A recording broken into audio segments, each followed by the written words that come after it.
application. Wait, run here? Is that? Did you run here? No. The one that.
the owl is not behaving.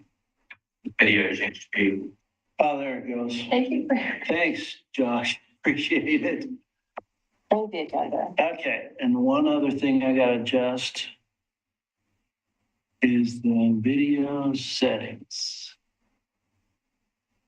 Here. Okay. So it makes it a little sharper, but remember to speak up too. All right, call to order. Call the meeting to order at 7:44. Great. Roll call. Pete Walter, Planning Manager and Staff Liaison. Samantha Wolf, Natural Resources Committee Chair. Dan Trotter, committee member. Emily Lisborn, Committee Member. Darlene, yeah. So first up, we have Adoption of the agenda. adoption of the agenda. Is everybody okay with that? Do you have any edits or moving of topics? Okay. Approval of minutes. We have a set of minutes. We have August 11 minutes from 2021, September 8th, 2021 minutes, and November 10th, 2021 meeting minutes. It was all K's part of it. So congratulations.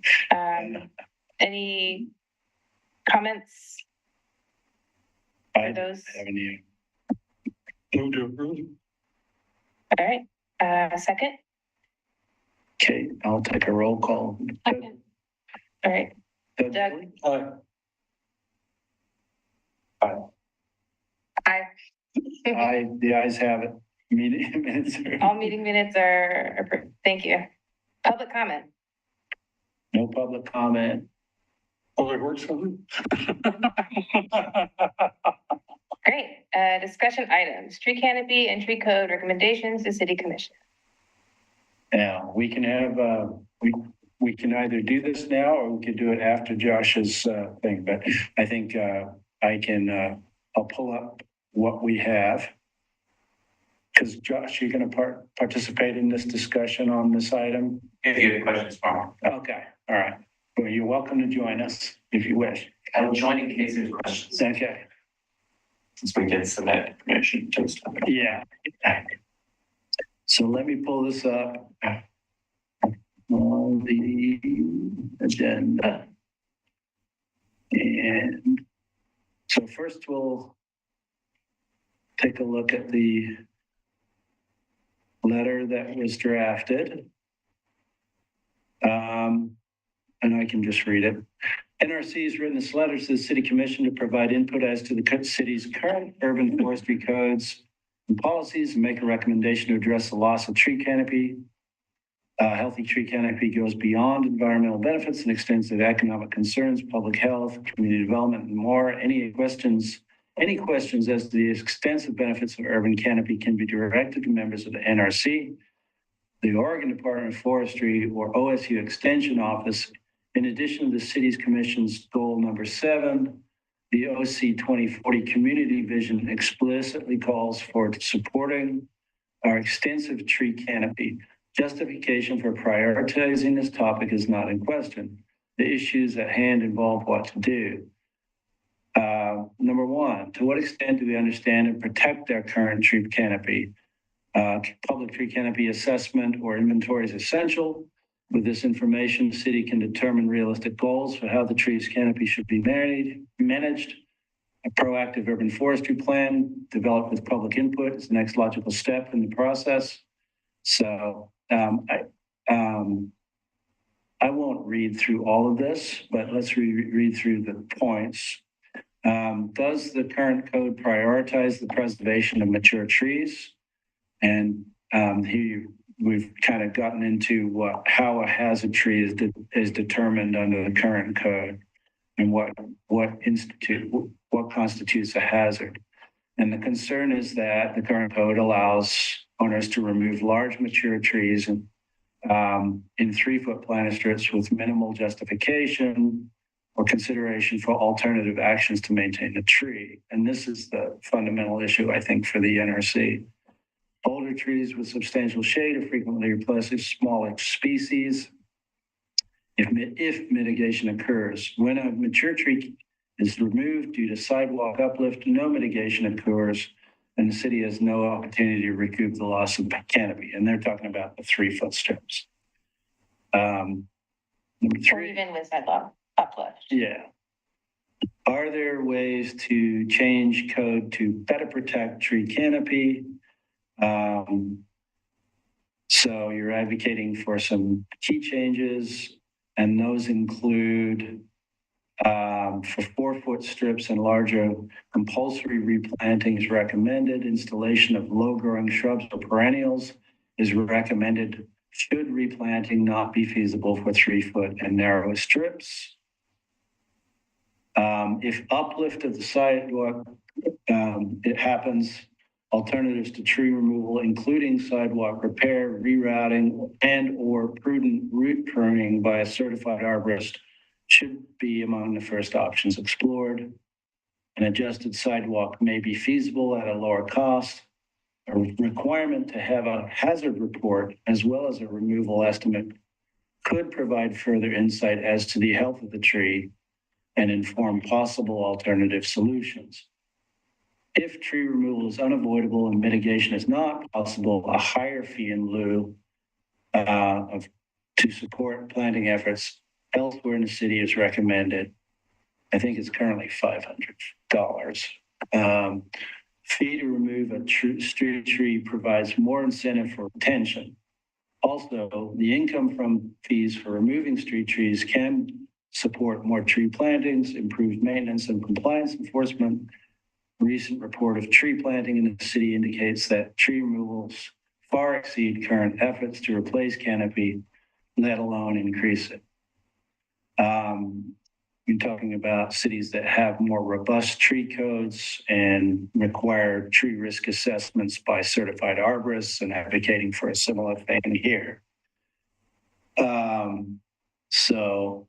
Examples given include, best practices from the Arbor Day Foundation, City of Milwaukee, West Lynn, and Portland provide examples that place great emphasis on preservation for public and private development. And then number 5 is what's the word I'm looking for? Talking about the grant monies available through the Oregon Department of Forestry and the Oregon Department of Land Conservation for city tree inventory projects and that sort of thing. So that's the letter. And when we discussed this at the last meeting 2 months ago, Doug and others had advocated for having John Lewis and Josh give comments on the letter. And so I've got their comments, which I added to the agenda, and I can pull those up. Do you want to talk through what Josh and what you guys are talking about? Yeah, I can do that. Yeah. Try to summarize them. Because John gave kind of opinion email there, what you got up there. And then in the document, he kind of gave comments on things. So he noted early on in the letter that it refers to the city's current urban forestry codes and policies. I think he wonders, is that the best phrase? Because we don't have, I'm not sure you would find the word urban forestry within our code. You would find tree and tree code. And so I think that's what we're referring to there. But that's more of a semantics issue there. His next concern was with question 1, to what extent do we understand and protect our current tree canopy? The answer was that we need an urban forestry plan, but does that actually answer the question that was posed?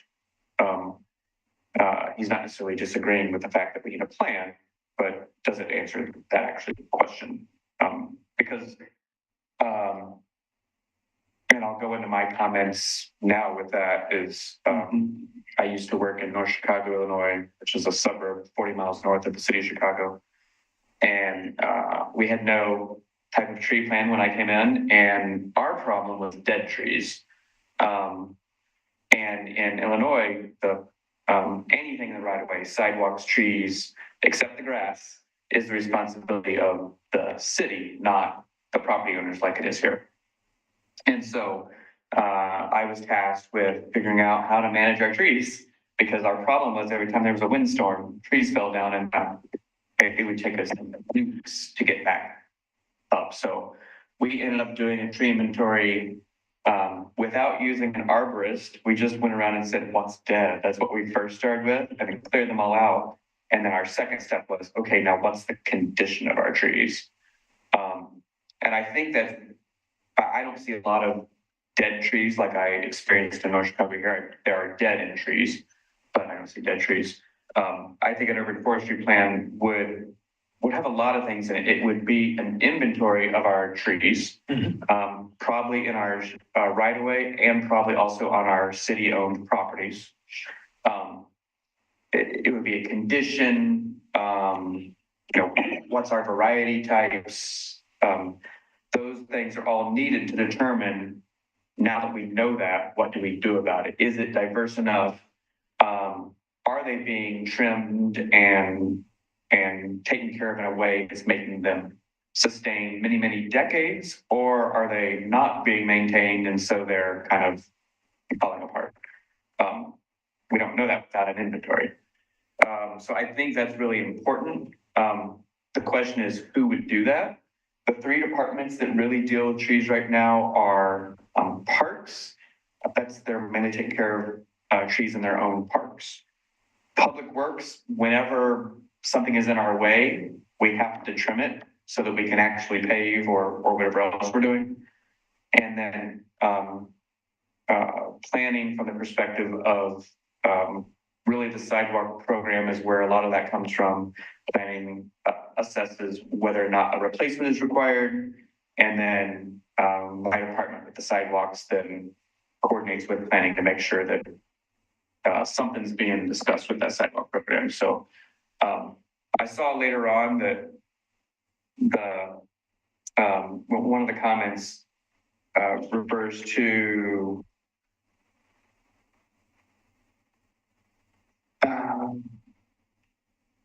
the idea of a hazard report and non-compliant sidewalk and those things. And I think some of the things that you're talking about here, and that's in your point 3, are somewhat in conflict with the approved sidewalk reimbursement program. And so I think, and not that that's a bad thing, it makes awareness to that program. And I think there would be a need to align that program with this to make them work together. So that's just one thing I would note. I don't think it would be a problem, at least from a staff functional standpoint. I don't know what the political desire is on that. Right. But functionally, if we could make it work functionally as a staff. Continuing down in the letter, John Lewis,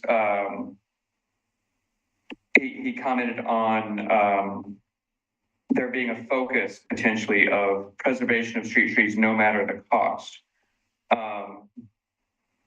And he struggles with the emphasis on street trees in narrow planter strips and losing sight of some of these open space tree groves that are potentially degrading. I see what he's talking about there, and we've talked about it in the office.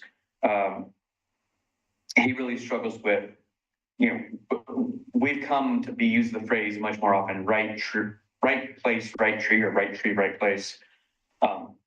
There are certain trees that they were either there because they were there 100 years ago, or they just were put in wrong. If one or the two happened, and it's just we built around it, and now that the trees have grown, now it's causing problems to the infrastructure.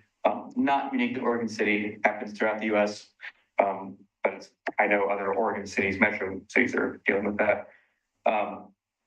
There is some things to be concerned with about those mature trees. The goal should be to, at least what we're hearing from the city commission and from the NRC, is to leave mature trees whenever humanly possible. But there may be times that it's kind of the only option. We're going to be dealing with one of those actually in this next year that I'm aware of. And we're doing assessments as Public Works. Remove the tree, pros and cons, don't remove the tree, pros and cons, and which one is the right decision, once we do that analysis. That's, I'm going to use the word easy, it's not easy. That's reasonable for city staff and city services with budgets to deal with.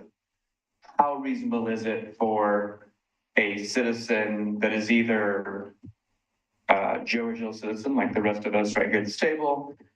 Is it reasonable to the low income person, the person with a limited income? Like, where does that fall into things? And so, yeah, we are treated differently than non-public. So if the public chooses to take down a street tree because of a sidewalk, or they just don't like how it's potentially going to fall on their house, there's those type of concerns.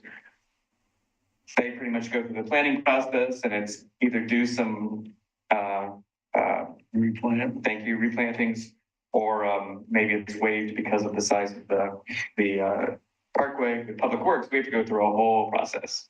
But there's a cost involved, and so that's just a thing to think about. What cost burden do you want to put on a typical citizen, knowing the various constraints that the general public have, from no constraints to many constraints? That's Just think about that. really interesting point, because the city commission adopted a resolution policy about staff removal of city trees, and that applies to the right of way and parks, and requires an application with a consideration of alternatives, either by a certified arborist or by 3 members of the Public Works, Parks, and Planning, to evaluate whether the alternative was considered, and so on, and then additional mitigation on top of it. So, And then if the tree is a certain size, we have to go before so the city that commission. type of policy is the kind of thing I think that NRC is advocating for as applicable to the public. Yeah. Right? So, Yeah. yeah. And which I personally, I like the equity of that. But I just wonder, can all people afford it? And so what do you do about that? Yeah. The next comment that's made here, John Lewis, in point 3, it says to align city code with the city commission goal of increased canopy. He is unsure that their goal is increased tree canopy. He believes that it's preserve and protect the tree canopy. And so there's a difference between increase and keep what we have. You know, how do you, and it deals with the OC 2040 policy 2.4, that kind of talks about that. And then the city commission goals. So, you know, how is that aligned with that, or should it be aligned with it? That's just something to think about. And then lastly, we talked about that. Hagan wonders, point 4 and 5 don't start with questions, but point 1, 2, and 3 did. So is that something you want to do, and start them with questions with the answer, or was that intentional? And then he says here, the last point about grants, that he suspects the city commission would support a grant request. And I mean, most of the time, grants are good things as long as you can fund the local match part of it that usually is required. But is the question that the NRC is asking, is it for staffing or resources that have not been allocated today to pursue those grants? Because who would do it? Would it be someone out of one of our 3 departments? Is it the city manager's office? Who has the time or effort to be able to do that? Is that staff at the NRC that's doing it, or not staff, the volunteers of the NRC? So who would do that? And then he continues, I don't know if he spoke before, but we speak a lot about it in the office, and I 100% support it based on my experiences. Are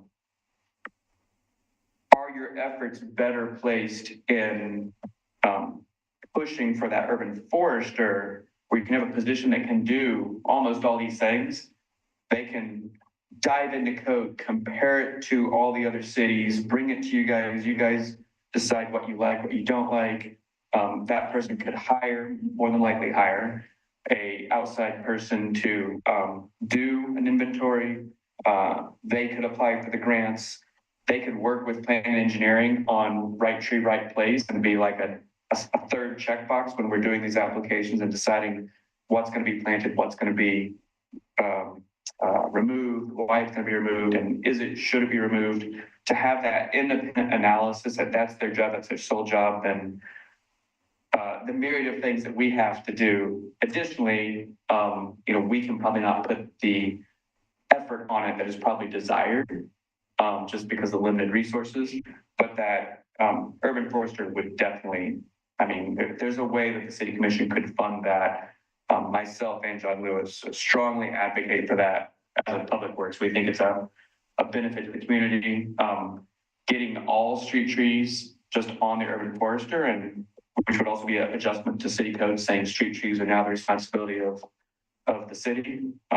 We think that's a better way. There was a brief mention with one of your interview candidates about stormwater earlier, about do we maintain stormwater? The answer to that is actually yes. We maintain all of our public ponds, but we also have a program through what's called the MS4 permit, where we have a staff member allocated to ensure private properties who have stormwater in front of like rain gardens and swales and those things. We have covenants on those, and we have inspections that go to make sure they're being maintained and educate how to maintain them. So we have those things, but some things we know are beyond a typical homeowner, such as the stormwater planters that you may see go in, a lot of them in Portland right now. In Oregon City, they continue to be built, not as much of a rapid pace, but still built. Those are hard to maintain. They're very specialized. And so we started out saying, it's your frontage, you should maintain it. Very quickly, we're like, no, that's not getting maintained. We need to take that over, and it's just the right thing to do. I kind of feel it's the same way with urban foresters.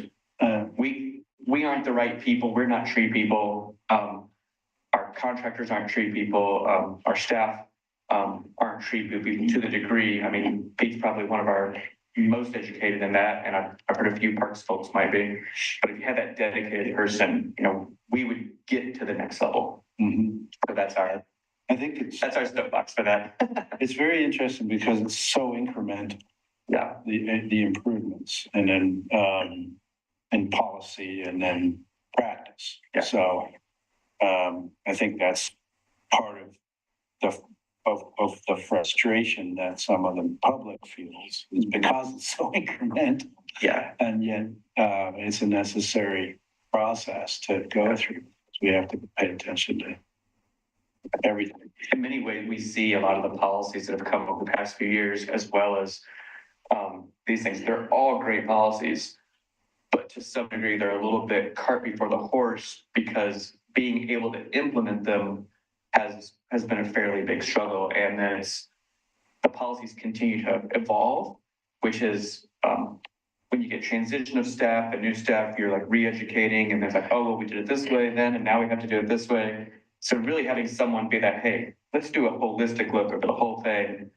Where do we want to go? Where do we want to be? How can we get there? And so, finding really that staff person that can be that lead, and that not only the lead to do it, but champion for that. Just want to touch on the urban forester. That's been something that we've been advocating for years. Yeah. We've tried that. I think there needs to be and this is John's words. He said to me that he has heard you guys advocate it for sure. He wonders if taking a letter like this and saying, we need all these things, but the only way to get them, only might be a strong word. The way to get them. But the most direct way to get them, what we feel is the best way to get them, is point number 6, hire an urban forester and fund that department to a reasonable degree so that we can do these things. Because the challenge that you're going to find is those things are going to be difficult for existing staff to implement due to the lack of experience and the other things on our plate. So I think that's one thing. And he told me about was like, if this letter could end with like the big punch at the end that says, and because of we need all these things, the way to get them is here. Okay, so I have that. Yeah. And is that something that like is public works, that would be like an urban forester, would it be through public works or parks or like who, like? In my experience in other cities, it's either been, now, some cities have a community development department, which is engineering, building and planning. Ours is separated. Ours is community development, building and planning, and public works. So since we're separated, I would say that more than likely, it would probably be either in parks or public works.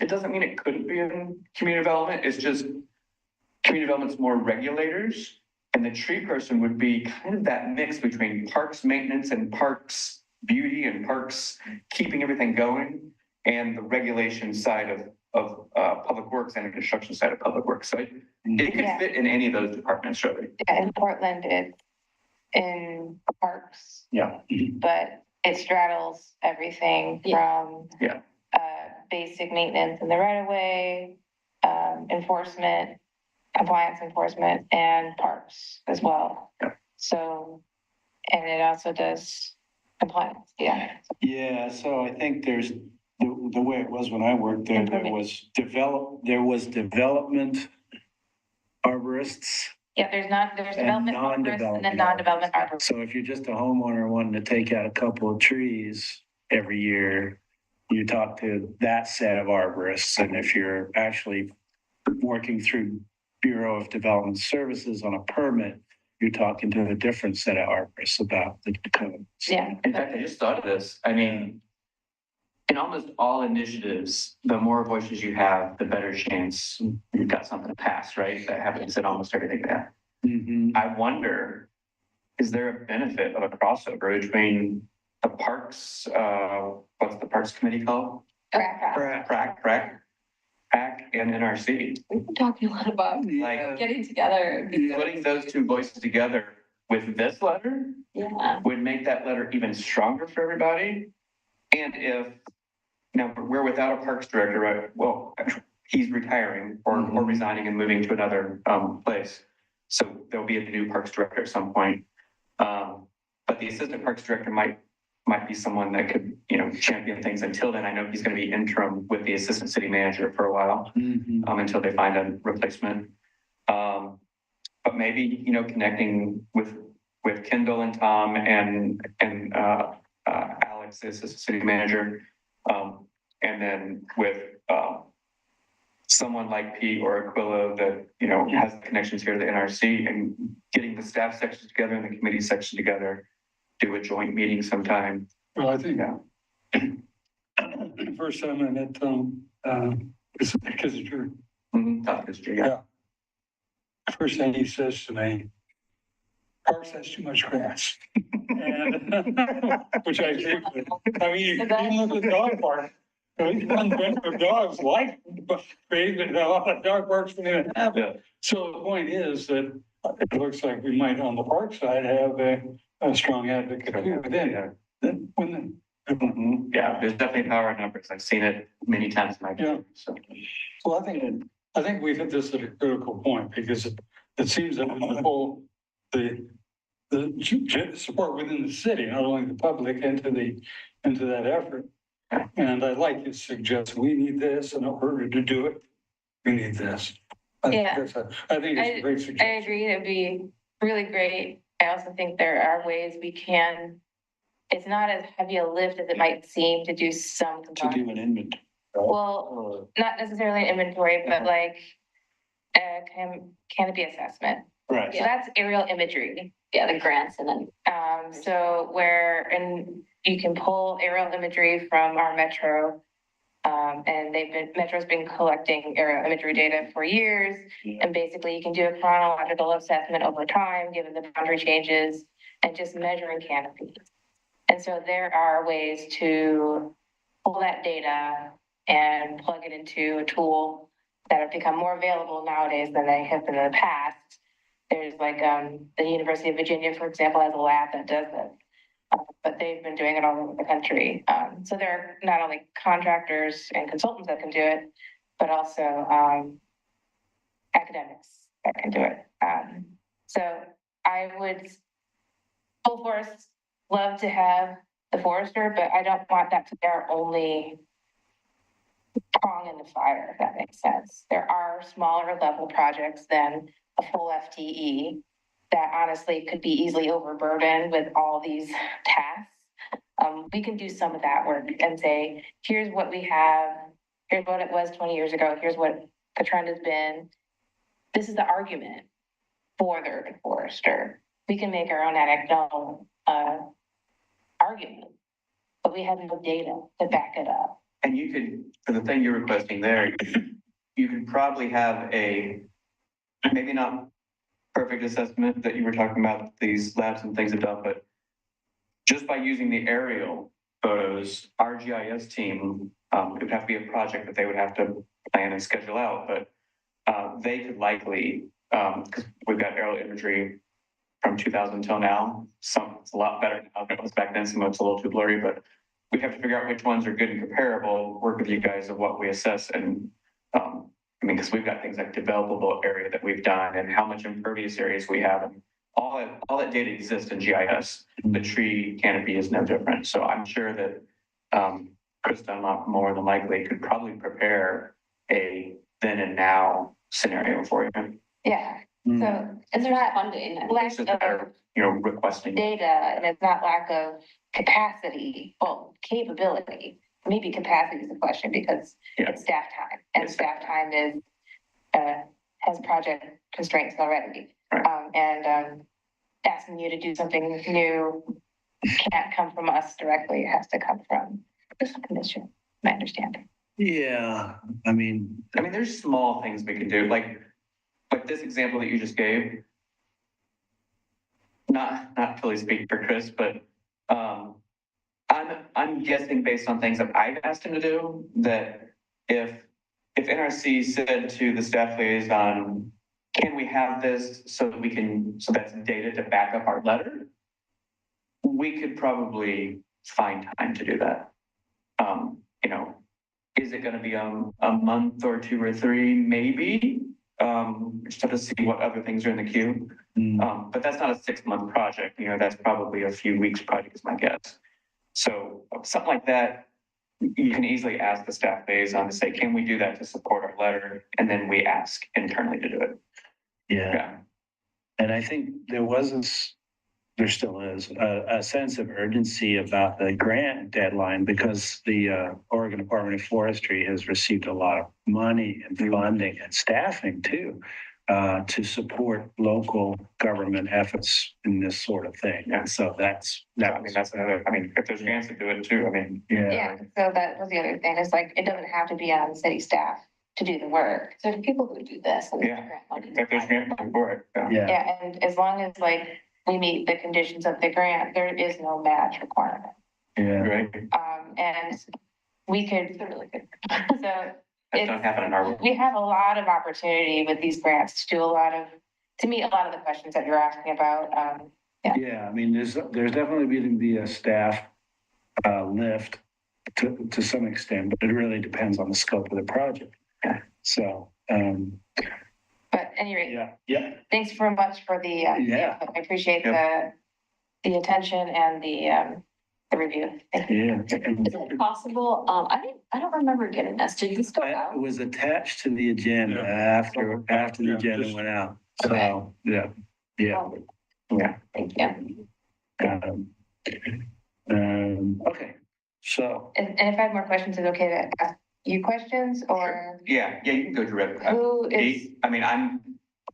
John is, since John he's gone? retiring, has pretty much let me take the reins. Okay, I will send you questions, Yeah. I'll CC Pete, and let me know And if just, you overstep or anything, but like. and apologies for our kind of crudeness of our comments.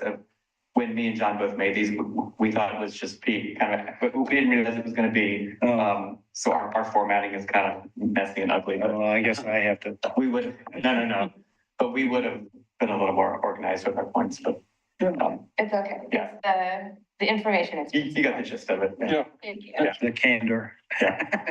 Question, what is the next step here? Like, are we all just gonna look at this and think about it and then Oh. like propose amendments based on Josh's feedback? Is that? Well, I had three suggestions. I heard once was coordinate with PrAC, And Alex. Tom, So, Kendall, to the extent he can, but I don't think he will be involved. Who's the, Um, Kendall alternative? Tom Scott. Tom Kiss. And I think he mentioned something about tree inventory. He's so. And familiar with when's the next PrAC meeting? I think it's like next Thursday, I want to say. Okay, so. Yeah. I mean, I can mention that at RAC and see if we can get it on the Yeah, agenda. who's, Are you on track too? Yeah. yeah, which is great. Appreciate that. Yeah. If the agenda for PrAC hasn't gone out yet, you can still, It goes out so far. yeah, I think I can definitely bring it up at the next meeting. Yeah, I can sure. Get it. because you guys have the same procedure. You can And your next bring, meeting is on? you, I think it's next Thursday and the agenda has gone out. okay. And then, It sounds like you guys have been working on this for a while, this letter. yeah, she It's just- started out. We had a month off. Yeah, Okay, We keep coming back to it. yeah, Yeah. yeah, That and the urban forester. right. Yeah. I mean, I'm guessing your goal ultimately is to get this letter. well, yeah, With some sort of, get some Yeah. information before the next biennial budget decision, which is coming up this yeah, year. March, yeah. Yeah. Right, yeah. Well, ultimately, it'd be great to like get I- some momentum so that we could Yeah, you don't. want to make lose use of the Yeah. grant opportunities, which aren't going away, at least the IRA funding. Yeah, Open for like a couple years, right? But then if people apply, then it might get used up. Yeah, it might get booked for, and, yeah. but that's like $32 million.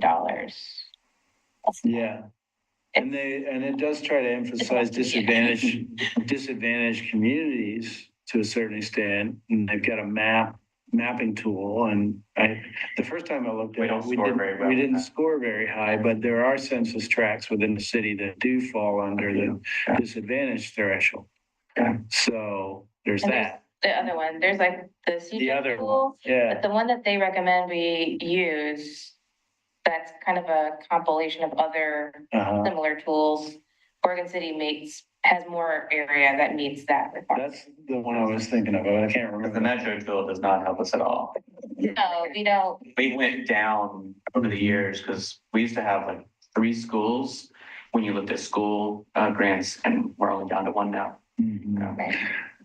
But yeah, I see if we can get PrAC support for a grant application and get the ball rolling there, that's the second thing. Okay. Should I bring it up as like a collaboration? Like we all meet? Okay. Yeah, I think we'd have to join meeting, right? Yeah, Yeah, sure.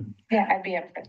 And then one of us. Who's it's not Ginny, there's they have a new administrative assistant over at Parks who is helping with the agendas, but I would talk to Tom. Yeah, and I can help. I can email Tom and just send a note to PrAC, just Yeah. kind of get it on, And say that mention. we talked about this last night. Yeah. And, okay. And I think we go from there.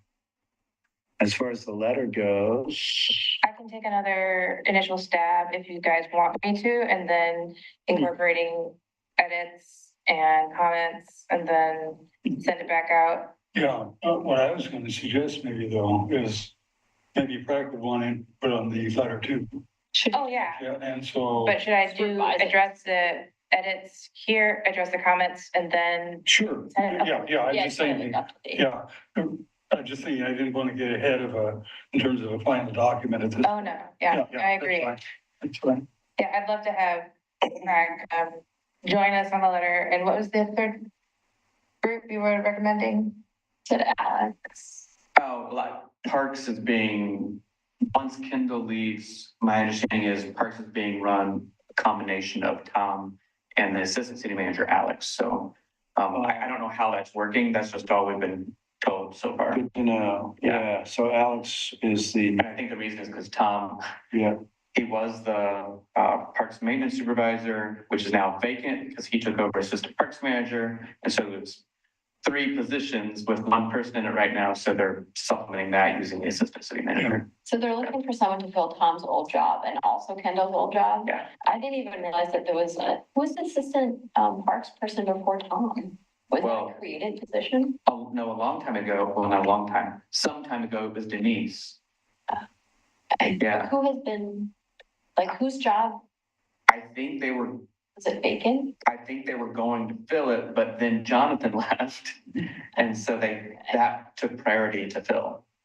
Okay. Oh, That's so- my, I'm guessing from the outside looking in. Yeah, because I saw Yeah. that and I was like, I didn't even know that was their job. Yeah. Yeah. Thank you.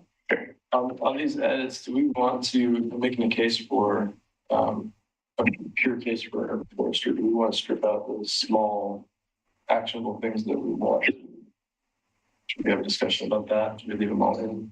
I mean, you could reformat the matter, keep them in, say, these are some of the things that we anticipate the urban forester would,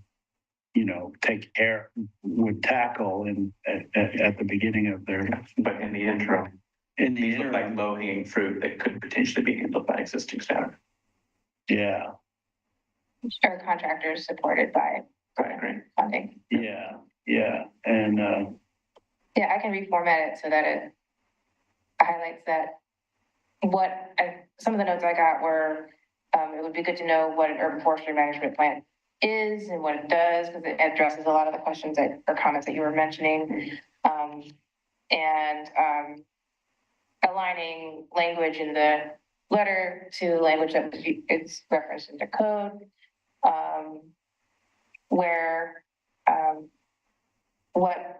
I don't know if it makes sense to talk about like staff support of trees right now, if that's too detailed for this letter or not, but that staff in parks, right away and planning programs, or the sidewalk program and the planning is where trees are often intersected with city staff. And then we need to align the sidewalk replacement program to 0.3. And that staff thinks it's technically feasible. It would need city commission support. And then there are strength in addressing concerns about constraints of cost to the adjacent property owner regarding strip. There's trees in the right of way. yeah, right, concerns about, And that like all of this fundamentally would be overseen by a staff urban forester, but given we don't have one, it'd be, there's some projects we can do to address Canopy and argue for it. And then align language to the points that you mentioned earlier. So did you have thoughts about items? I mean, we can send it to you and you can make your edits, of course. You don't have to state it here. No, I was just curious about that, but actually, doing it, Josh. Should be our strategy. Do you think it makes sense to strike language about the right of way of this letter? Does it seem to? No, I think it makes sense to keep everything in as a whole body case to be made, and then some of this can be done, but a lot of it needs some other apparatus. So I think that makes a lot of sense. I just worry that the letter might get too broad and then our argument is not supported enough. So I would encourage help to make sure that the argument is supported. Specificity is valuable. Okay, yeah, you've already shortened the letter considerably. So it was even longer before. It's like twice as long. it was like 4 pages. I'm not, I personally want to really thank you because I know you put a lot. Yeah, it's Oh, a you're lot. There is a lot of good information. Yeah. There's, yeah, it was a family effort. That anyone knows, then he's for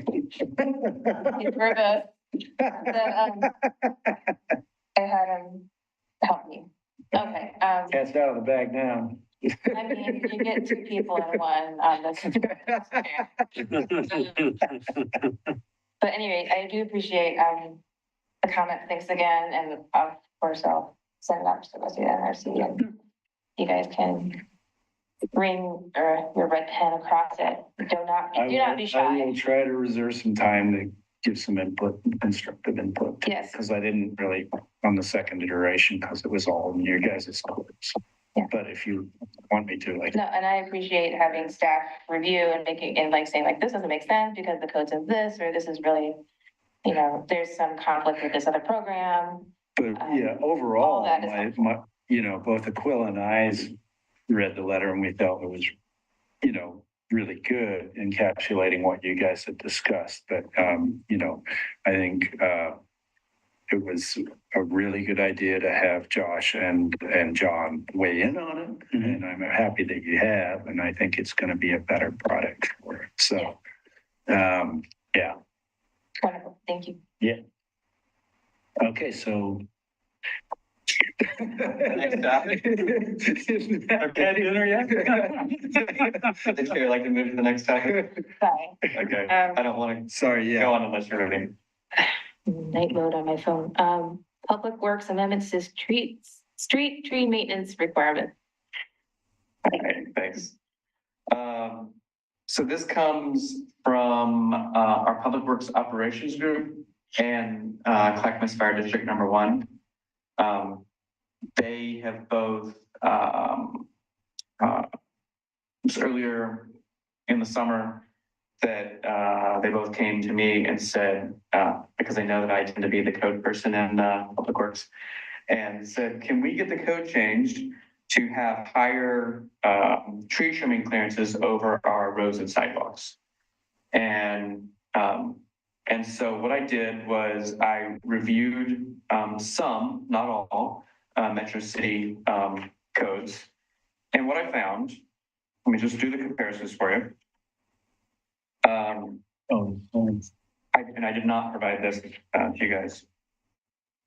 Oregon City currently has a requirement in the code of 7 feet to be trimmed over a sidewalk and 10 feet vertical clearance over a street. Beaverton and Gresham use 8 feet instead of 7 over the sidewalk and 12 feet instead of 10 over the road. Portland and Vancouver, Washington use 8 feet over the sidewalk, but they use 14 feet over the street. And then the only other outlier is Hillsborough uses 8 feet over the sidewalk and 15 feet over the street. Wow. Now, John Lewis tells me that the 7 and 10 were negotiated some years ago, and it's got settled on that. I don't know what year that was, Either. but I guess Laura was involved, and there was some desire to get some code written or something, and so that's where they ended. Why 7 and 10 are an issue? Not just because it doesn't compare to the other metro areas, because Oregon City wants to be Oregon City, and that's important. But the reality is that the heights of the vehicles that are using our roads, the Oregon Fire Code, which is Oregon Fire Code 503.2.1, states fire apparatus shall have an unobstructed clearance of not less than 13 feet 6 inches. Okay. So that's on the road. Now, another item is that the measurements of our public works vehicles, the city's Vector truck, that's the one that has a hose on it and sucks things out of the manholes to keep them clean, is 12 foot 4 inches tall. A backhoe is 11 foot 9 inches tall. And when we are putting our mill, which is hooked to our dump truck, it reaches a height of 12 foot 9 inches. So from a public works standpoint, we are, if you even it out, we're as high as almost 13 feet tall. From the fire department, it's 13 and a half, which gets you to that 14. So our recommendation is that we change from 7 and 10 to 8 and 14. The 14 because that's the size of today's modern equipment. The 8 because it's consistent with other cities. And I'm guessing the reason for that is, I don't know the reason. I'm guessing the reason is that the general humans range from a little less than 5 feet tall to a little more than 7 feet tall. And so an 8 foot tall person is not going to have an issue hitting any vegetation. That would be my guess. When you're on a bike, excuse me, not on a sidewalk, sometimes these shared use paths, you could have like a scooter or something like that, or a bike. And so then, what's the height of that? But 8's what everyone else does. 8 would be our recommendation. But what we've decided internally, because this, could be controversial. We don't know if it's controversial. We don't know what your thoughts are. We're recommending 8 and 14. Our goal right now is to find out your feedback. If your feedback is positive, our plan is to take the code amendment to the city commission as soon as we can. I got to talk to Pete about what the process would be, if it's just a basic code amendment or something more than that. But if your comments today are like, we need to think about this more, we're not so sure about it, then we're going to hang back and either pause or table or what. So that's where we're at. That's why we'd love to hear feedback to see where you think we should go. I have a question. Yeah. Do you get a lot of do you have a lot of issues with public works vehicles and that the current 10-foot clearance on roads? We do. Admittedly, what we have to do, because we don't have another option, is when we're coming through and doing like a paving job and the trees are way too low, we cut them to the necessary height. So we cut them, the code says 10-foot minimum. We cut them to 14 because now it's the responsibility in theory of the adjacent property owners who own those trees to trim them. And that could be a code enforcement issue down the road. So it doesn't play as much into our ability to just trim them anyway. It's more if they were already trimmed by the adjacent property owners, then that's one less thing we have to do to maintain the road. And from a fire standpoint, they're not going to trim them. So, they're going to come through and do whatever's necessary to get to the emergency that they're getting to. And so that can break trees and break limbs and cause the things that does to trees. I can tell you from when we hire our contractors to do the various projects, they come to us and usually say, hey, these trees or bushes are in our way. They're either into the road vertically or horizontally. And I usually work with the adjacent property owner and say, you can trim it or we can trim it or we can find another solution, but are you comfortable with us, this need? And I've not had one say no yet. They usually let us go ahead and do it. They prefer that. I think I had one time that said, we'd like to trim it our way. Okay, that's great. So that's how it functionally works. But the fire department trucks are the ones that are potentially breaking trees. Yeah. Josh, for this code, what is the definition of a road? Is it to the curb? A definition of the road is yes, from the face of the curb to face of curb, or where there is no curb, edge of pavement to edge of pavement.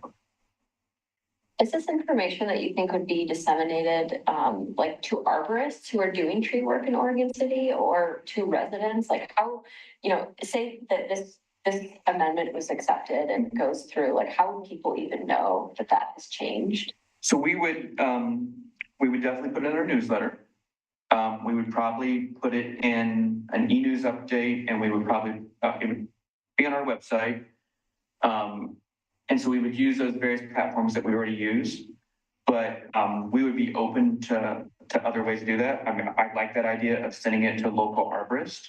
Like I think that's trees great. that are 14 feet, like a lot of people maybe wouldn't do that, trimming themselves, like some would, but. They would get very commonly tiresome. Yeah. I myself borrowed an 8-foot ladder the other day for some of my personal trees. I live in Southeast Portland, and I got about 10 feet, and that was as far as I could go, right? Yeah. So I definitely did that. So Josh, sorry. I was gonna say, my garbage trucks did a good job on mine. Yeah. On the street sweeper, am I correct that they notify the owners ahead of time about any overhanging trees? Or is that more just try to do what you can? We kind of try and do what we can. Yeah, right. Okay. Yeah. It's the paving projects where we With the sweeper, we can go around, just like if someone doesn't move their car during sweeping day, we just go around. But with paving day, you don't have an option. You can't go around it. Oh, because the milling truck is so tall. Yeah, and you can't just leave a spot, right? Right, I gotcha. Oh, sure, yeah, Yeah, you gotta have street paving, yeah. right. Question. Mhm. For the sidewalk of 6, it's currently 6 It's feet. currently 7. It's currently 7. Have you heard complaints about, trees or foliage being like an impediment to pedestrians with that height? I have not heard that specific complaint. I do know, and I don't recall the specifics, but earlier this summer, this topic also came up at the same exact time as people requesting this to change. There was some sort of social media post, and with our communications person, they were talking about what is the code and what's required, and they used code enforcement. And so there was a social media discussion. I don't call it a discussion, maybe a couple comments, but that also that happened the same time that that fire and public works had requested this. So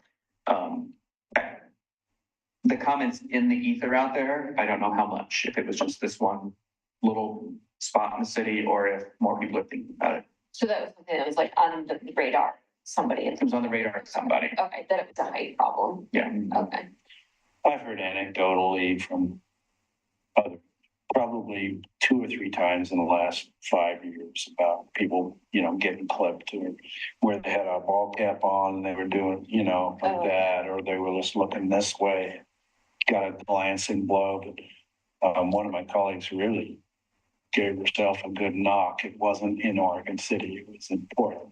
But, I kind of wonder, because there's not very many people above 7 feet. If it's like there's bushes or trees It's like getting trimmed, it's like at 5 feet. it's or a something. 5-foot And then one that was a real issue. problem. It's just like, Yeah, I mean, the sidewalk code is probably not a problem. The benefit of moving at 8 is you're aligning with the rest of the metro area, which allows arborists and people to know, hey, I don't have, in this city, I do it this way. In this city, I do it another. It's so much easier when all of our codes align more, because then the contractors don't look at our codes very often. They just assume, oh yeah, it's done that over there, so that's what you do here.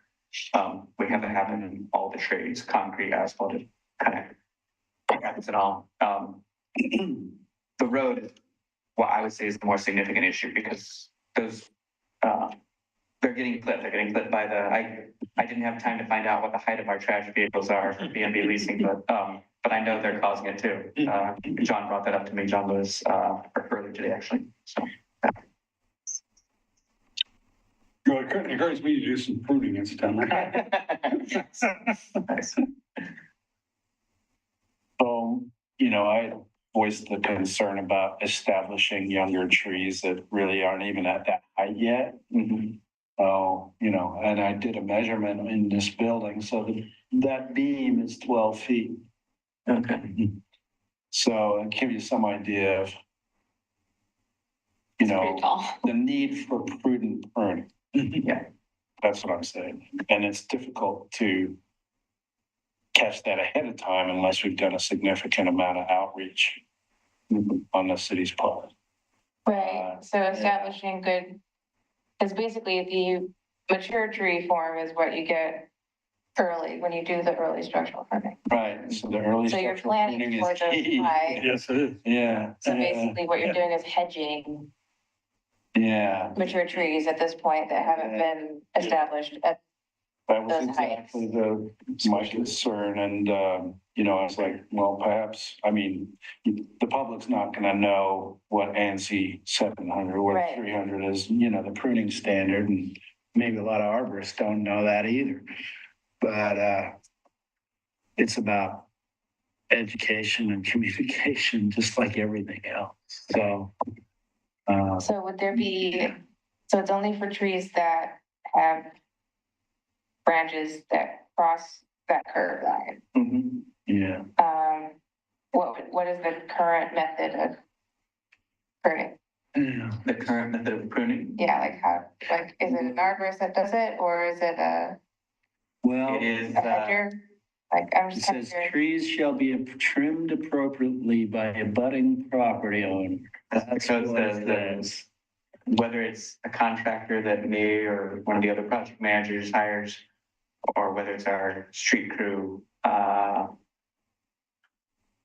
you find a tactful way to say it? Like, are they just, I think I'm just gonna use the word hack.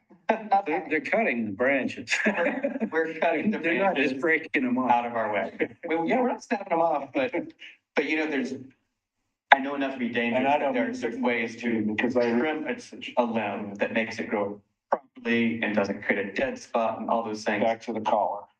Yeah, It's just like a cube. they're getting them hacked out of the way. Yeah, there's just straight lines. So it is not high quality cutting. It's you just could get necessary large cutting. diameter branches crossing, once you pass that threshold, you're starting to get like 6 to 10 foot diameter branches, and if you stub it, you could create rot and then mortality for the tree. That's what I'm saying, yeah. So, Again. So that's what I mean, like- appropriate pruning in that case, if you get to, regardless of height, like diameter, is the concern there. The small stuff will, fall off and die, but once you get large enough diameter, you're basically creating, Yeah, mortality for the. And then there ends up being a question of, if, and I think we use fire department, for example, if the trees aren't being trimmed to a higher height, which is worse, a broken limb or a potentially improperly pruned limb? I don't know the answer. I guess like one thing that crosses my mind is like for a fire truck, because that's like, the one that's going out Yeah. that's time sensitive. Yeah. Like a lot of roads in Oregon City seem fairly wide. And they have their sirens going. Yeah. And they're probably not driving right up to the curb. Yeah, And because so there's clearance on both sides. Like I wonder if it's more of a problem of like really low limbs hanging out in the middle of the street and less of a Correct. issue of like, do they cross the curb? Yeah, it's an issue in the middle of the street. Okay. So it Sure. wouldn't necessarily have to be trimmed like right next. I mean, there are a handful that would fall into that. And one of those just happened on a paving project I just did, where it was horrible location for the tree, and everything was it was like it was on the windward side. Everything was growing one direction all over the street, and there was no way to pave. Like, and we luckily it was just an apple tree, thank goodness. But we had to like cut half the tree, so that we could actually pave the road. So this was one that was right on the curb, and that was more of a horizontal issue, not a vertical issue. But yeah, wrong tree, wrong place. Do we need more time to look at the specifics of this code request? I would like a little more time. But okay. Do you have a deadline? No, this is just something that, again, the fire department and the public works maintenance department has requested. And like I said, I tend to be the code guy, so they said, will you go see what they think? So however much time you need to think about it, and your answer could be, yes, we support it, yes, we support something different, or no, we think you're good as is, and just do what you need to do. I guess for myself personally, like the height, the clearance on sidewalks, Mhm. I don't personally see the need to increase that to 8 feet just because people. Well, I mean, one of the problems is that really, it's a code enforcement problem. I mean, I run into trees, I think at my height, where the branches are down. I don't think they pay much attention to what's going on the sidewalk side. Yeah. And I So think that's you what have to- happened with that. I think you have to almost forward it to code enforcement. Yeah, that would be the typical way. I don't see a lot of sidewalk branch clearance code enforcement complaints, but they would come straight to planning if we saw them. and send a letter out I and say. think I better send quite a couple of times. Okay. I can tell But you it could be an it's issue of tons enforcement, better here you know, like, than North Chicago where I was. In North Chicago, half of our sidewalks were blocked by bushes and trees. And so that was one of the first things we had to do was like make the sidewalks passable. And they had not been touched in years. Yeah, there's a lot of lack of. I don't have a attention to planner. I have some big trees in my front I yard. don't I either. did one. Along Blackberry Beach, behind some of your fences. things. Pete, would you mind, We'll put it on as- the next agenda. yeah, assisting with them, the Yeah. NRC to talk about it? And I don't think we would come back unless requested and then we would just summarize. follow. Yeah, we would just follow whatever direction you provide. Josh, is there any Okay. flexibility in your mind for, to Evan's point, some sort of middle ground where the center, where possible is Sure. at a certain height and then We're parking strips are. We're completely open right now. Okay. Yeah, we're just bringing that there, a problem exists. Is a solution needed? And if so, what is the solution? Did you happen to run across any codes that talked about that, what Dave was talking I about? did not. It was kind of like our code. Yeah, a lot of them are Pretty- just look at Like, our. neighborhoods, it would make sense to have it, you know, where like it's, the road is one lane, Yeah. one fire truck wide, in Yeah. which case all of those 20 branches are 20 foot. relevant to the Right? Yeah. accessibility. The downside of doing, I've been in the world of regulation for so long, the downside of getting overly specific in codes Mhm. is the interpretation of them can start to be difficult after a while when there's too many like if-thens. So to do generals is easier to implement and easier to understand. But that sometimes there's a necessity to put specifics in. The other downside of specifics is sometimes you got that scenario, but what about that one that happens 2 years later and you're back to a code amendment again? So Mhm. just be cautious of that, but at the same time, it might be the appropriate thing to do. Thank you, appreciate it. Thanks, Josh. You're at the end of your meeting now. We are. Well, almost, we have to vote. Yeah, we have. Oh, that's right. We need to Yeah, yeah, Get a vote on the interview people. Yeah. How many positions are open? Two, but Denise mentioned as the mayor, she's happy to appoint all three. all of them. Okay. Sounds like. Yeah, it does. It would be such a shame to turn any of them down. I know. I think- don't even know like who isn't. I said, the city commission probably has the authority to do this. Yeah. I'm gonna let you guys talk about it. We need. Have a good night. Thank you. Yeah, I agree. We need more people. I think, well, we need more people, but the thing is, I would have a hard time selecting among these three. I mean, two of them have a lot of expertise, but I regard William as an activist, and I think we can use that kind of personality. yeah, I agree. It would be a shame to not have anybody, you know. Yeah. Well, yeah, I was kind of relieved that Denise mentioned that to me and she went right before she left because I was kind of hung up on the bylaws, right? You know, I move that we submit all three candidates for appointment. And if we need to change the bylaws to request, we need to go from deal with that. 7. Yeah. It's not small, like crack is bigger and CIC is bigger, like it seems like there's so much that's relevant to this committee. It could definitely like sustain more people and more voices. So I made a motion. A second. All right. Oh, sure can't second. Yes, sure can't say no. Sure can't. The chair can't make a motion if they can't second. But that's Robert's rules of order. Is that Robert? City, yeah, Thanks. that's city commission. That's the whole of it. Do you have any more discussion about the different candidates? Do you have thoughts you want to add? No, I'm just relieved that I don't have to resign to make room for Oscar. I know. I think when whose term is running out. After the cut. Oh, no, they're all like. Well, at the end of the year, let's see, I thought we had two, but, where are we?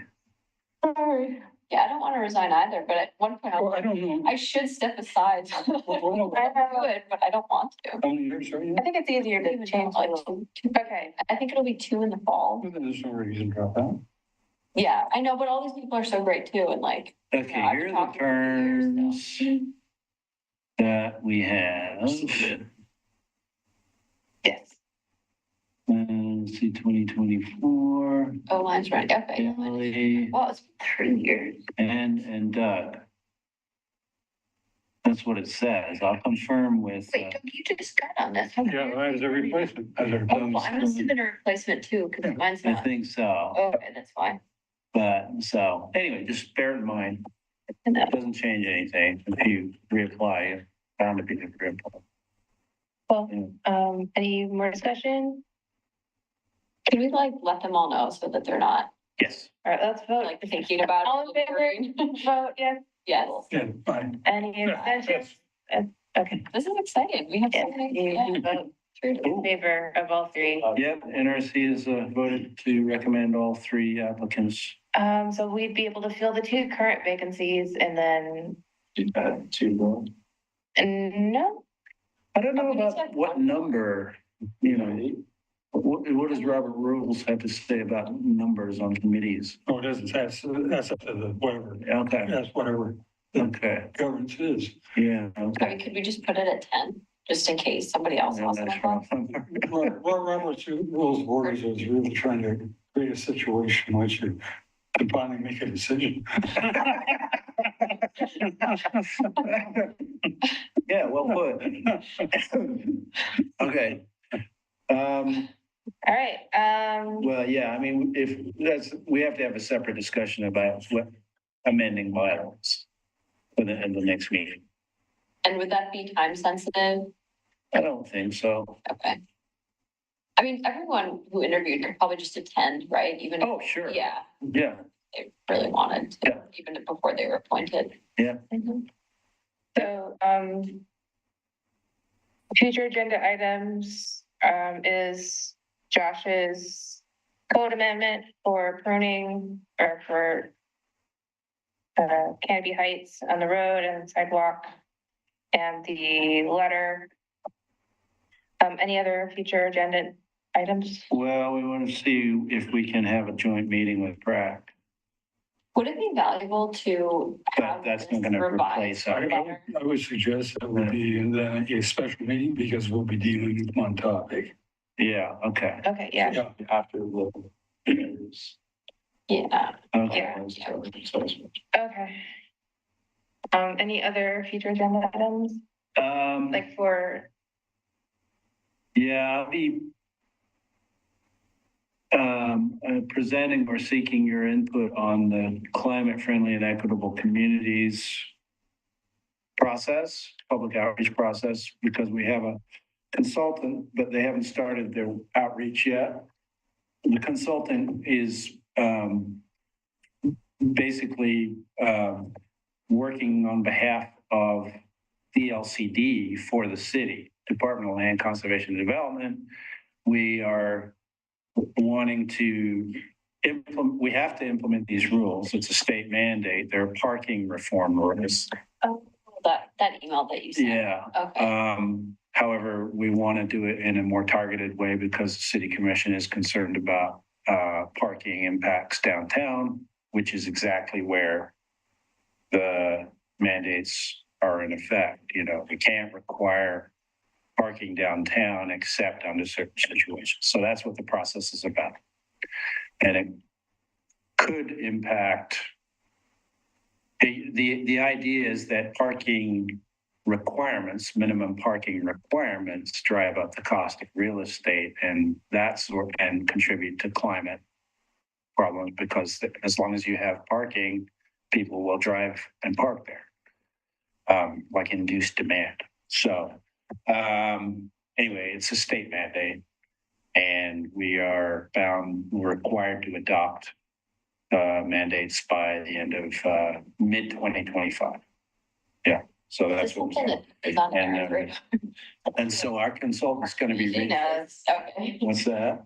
Oh, Erin just, she knows my husband's thoughts about parking requirements. Yeah, yeah. Well, there's a lot of research on it, urban planning and parking research about it.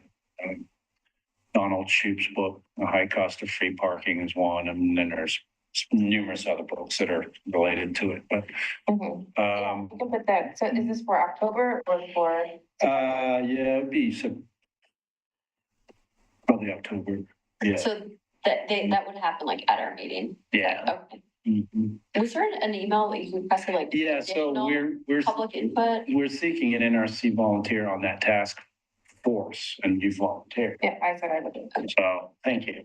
But it's like we're gonna do about 2 Zoom meetings, couple of online surveys, and responding to email correspondence from the consultant, from city staff. And then when the time comes for adoption, it'll be a code amendment to our parking code. Okay. Yeah. Okay. I mean, that's not until October. Yeah, I wouldn't anticipate we have anything to show you in terms of draft code until October, but Okay. Yeah. And then would we have a September meeting or do we want to reserve that for the special meeting I think we need, with PrAC in September? I think if we can shoot for the special meeting with PrAC in September, that would be great. But that, It's gonna be our onboarding as well. Pardon? That's gonna be our onboarding for the new people as well, so. Yeah, that's true. Let me talk to Tom Kissinger about it. And Can you CC us on that? yeah, I'll just do a group email. Get the ball rolling. Yeah.